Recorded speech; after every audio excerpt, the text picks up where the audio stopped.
I'm Donna Clawson. Welcome to Going to the Dogs. I'm here today with Clay Smith. He is the owner of Clay's Top Dog Training, and he's going to be telling us some helpful hints, ways to help train our dogs, and it's going to be a lot of fun today. So sit down, get a pen and paper, and get ready to learn some things about training your dog.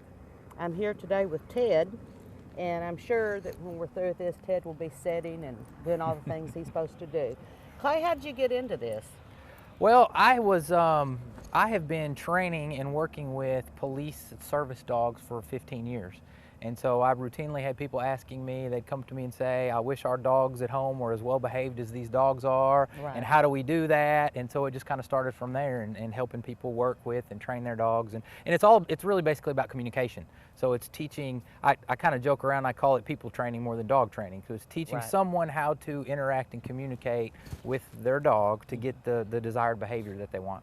Great, great. Well, I know that usually when you get a dog as a responsible pet owner, there's some basic things that dogs need to learn. And communication is, that's the perfect word. Mm-hmm. And I always say when someone can't train their dog, it's usually the other end of the leash is the problem, not the dog. I know when it comes to Ted, that's his problem. Mm-hmm. Tell me just a little bit about what things you'd recommend for people to train their dog. Well, one thing that everybody wants is a well-behaved dog, or well-mannered dog. And so we have to think about things for manners, and then we have to think about things for safety. Okay? And most people will come to me and they'll highlight certain problems, and they'll say, well, my dog pulls on the leash, he won't walk next to me, I sure wish he would, or he jumps up on everybody and we have to put him outside the house when people come over, and we wish he could be around the family, and problem areas. So we kind of work on that. And then the safety side are some certain obedience commands. Outside of walking on the leash, our dogs should sit for us and down for us. If your dog takes off after another animal or running towards the street, we want to be able to call them back to us, so Right. they don't run out and get hit by a car or get in a dog fight with another dog or whatever. So those basic obedient things are necessary for their interaction with us and our family, and for their safety. Right, right. And there's not anything more embarrassing than, somebody come to your house and the dog is jumping all over them. So a well-trained dog was not only a good idea for the pet owner, but also for the dog for the safety issues. Now, some of your training techniques, do you use clickers? What kind of things do you use for training? Well, there's basically, training is two sides of the coin. We have to be able to communicate with our dog when they're doing right and when they're doing wrong.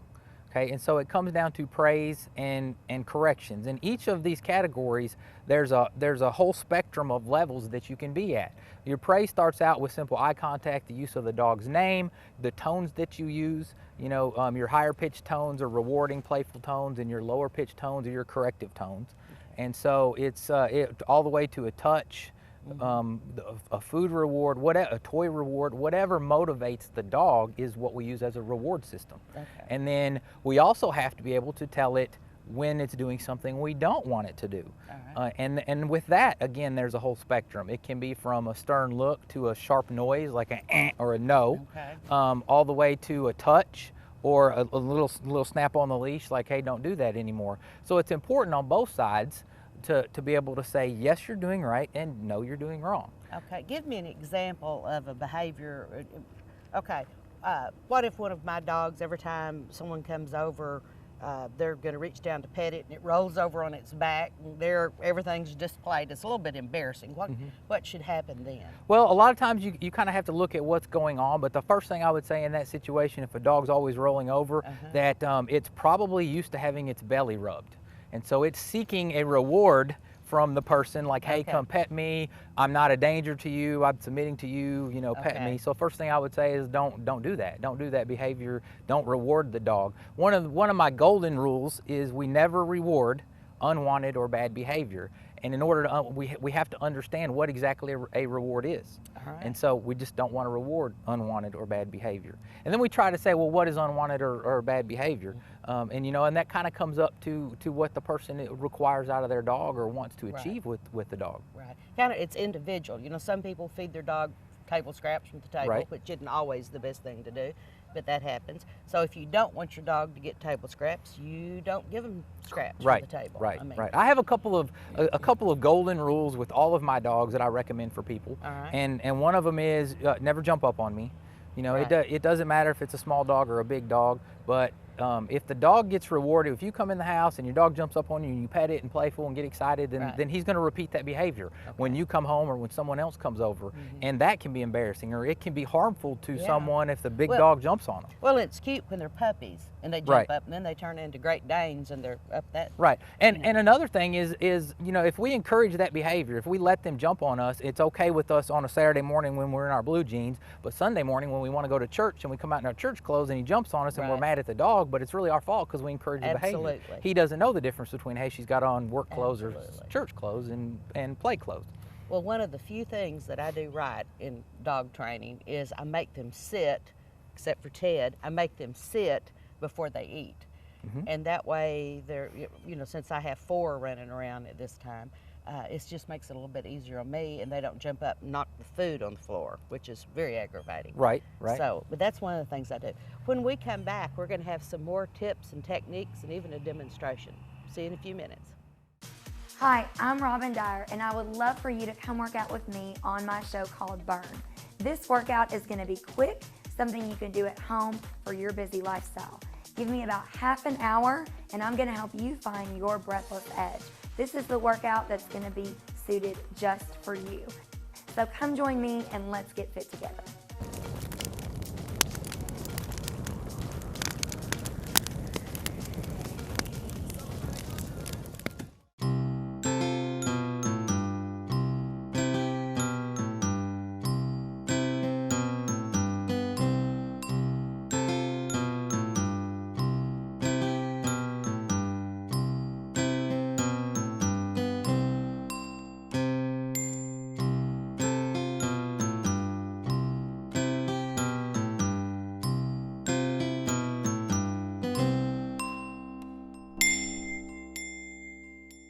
We're back, and I'm with Clay Smith.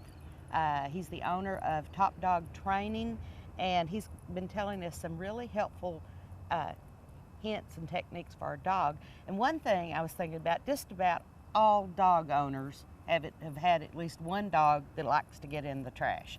Tell me just a little quick tip what we could do to keep our dog out of the trash, besides putting the trash can up on the table. Right, right. Well, one thing is, well, most of us, the dog gets in the trash and we say no, and the dog stops, and we stop right there because the dog listened to us. But the most important ingredient that we miss is when the dog stops that behavior, we want to tell it did good then. So we want to say, good, you know, good dog, good boy. Now you're back to where I want you to be behaving. So not only say no, but as soon as the bad behavior stops, then we say good.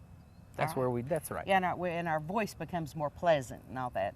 Correct, because the end goal of all of our training is to have voice control. All right. I mean, we have training tools available to us, and I have some of those here, and these are collars, and they're training collars. It's what we start out with.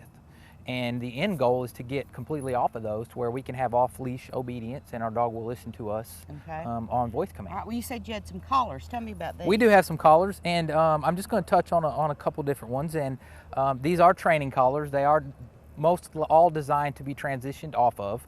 They provide us a additional means to communicate with our dogs. Like in nature, mother dogs nip the necks and all that. So it's kind of like that. So this first one is a chain slip.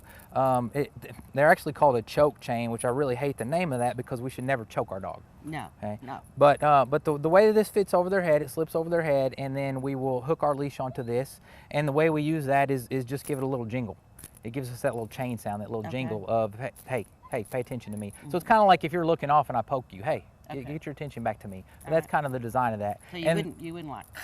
No, you don't want to string them up, so to speak. But the other additional benefit to this, a lot of times with a flat collar, if you have a dog that pulls or runs from you, it can slip out of that if it tries to go backwards. Whereas a collar like this, if he tried to pull on it, it wouldn't allow him to slip off and run off from you. Okay, show me again how you put that into the.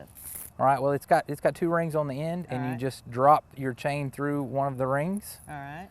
And you have a slip. This is what we call the live ring because it allows it to move, and then the Okay. dead ring, which is solid, and you can Okay. link to either one. But this would just be temporary. This is a training And tool. later on, you right, get the correct. kick collar and all. Correct, Okay. correct. And Yeah. then our next option up is what they call a pinch collar. And again, I'm going to stress that all these are training collars, and you should have someone should teach you how to use these. Right. I see a lot of people using them incorrectly or putting them on wrong, and Right. and they're helpful tools, but they need to be under guidance. That of looks terrible. That looks medieval.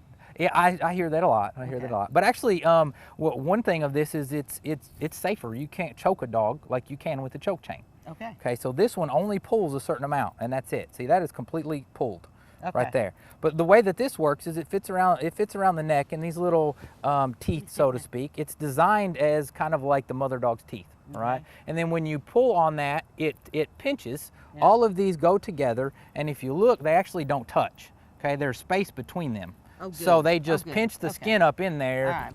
3/4 of the way around the neck, like a mother dog, and it Like says, a "Huh, pinch. don't."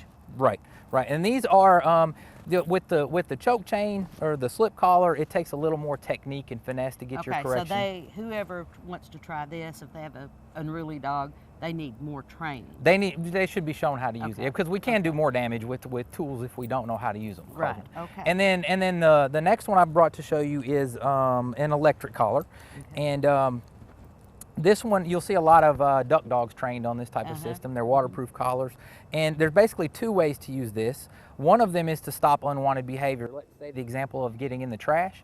You would put this on the dog and let him get used to it for a couple days so he doesn't realize what he has on. When he goes to get in the trash, you give him a little stimulation with that, and he goes, "Where'd that come from?" And so it's avoidance. It's Right. I stopped doing that. But you're going to have to be there to catch the behavior. That's correct. You're going to have to be there. They make similar systems for the underground fences in your yard. Yes. They'll automatically do the stimulation. Yes, my son had one of those. And it was great. And the anti-bark collars, so when they bark, it gives them the little stimulation. It's similar. This is actually handler controlled or user controlled, and they will come on different levels. And the other way to use this is to basically what you do is you find the lowest level that the dog feels, and it's almost like if you've ever been to the chiropractor and they put those little electrodes on your back to vibrate your muscles, that's what this is like. Okay, And so it doesn't shock it like its hair standing it's straight not up or like we anything. think of an electric fence where we get shocked. No, Okay. no, it's mild stimulation that we can control all the different levels depending on the dog. Right. Not all dogs respond Right. to the same So thing. if you had a dog that just barked and barked and barked and barked and barked outside in the yard and your neighbors were mad and You'd want a bark collar. get a bark Right. collar and that You wouldn't want a user controlled one because you'd have to be there all the time right. to stop it. But a bark collar would be the route to go on that then. It could, That way, just a gentle stimulus to remind it, don't do that. Right, right. But with dog training, it is kind of a give and take, and if you're not careful with these techniques and systems, you put the bark collar on and you teach the dog not to bark, but then he starts whining all the time. So we trade one problem for another. That's why we need That's why we need little Clay's guidance. top dog That's right. training. That's right. Anyway, thank you so much for being here. I want you to demonstrate some of these techniques when Okay. we come back. All right. All right. All right. We'll be back in just a little bit. Heel. Chewy. Heel. Heel. Ah. Good boy. Heel. Very nice. Heel. Sit. Down.